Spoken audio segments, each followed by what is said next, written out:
Hi, and welcome back to the LollyLaw Intro Training video series.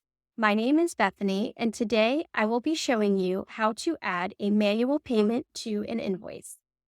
Let's get started. First, you will open the matter record that you are working on and navigate to the Billing tab. Then, on the line item of the invoice that you would like to add a manual payment to, you will select the drop-down Actions menu. And from that menu, you will select Add Payment. A pop-up window will appear where you can enter the details of the payment and select the payment method.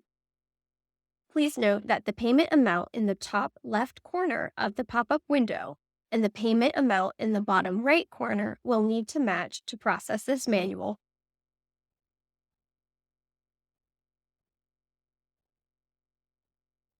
You can scroll down to the bottom of the pop-up window and select the green Save button. And now your manual payment has been added to this invoice. Thanks for watching. If you have any additional questions, please visit our help site, help.lollylaw.com/help, or send us an email at support@lollylaw.com, and we're happy to assist you with any additional questions that you may have.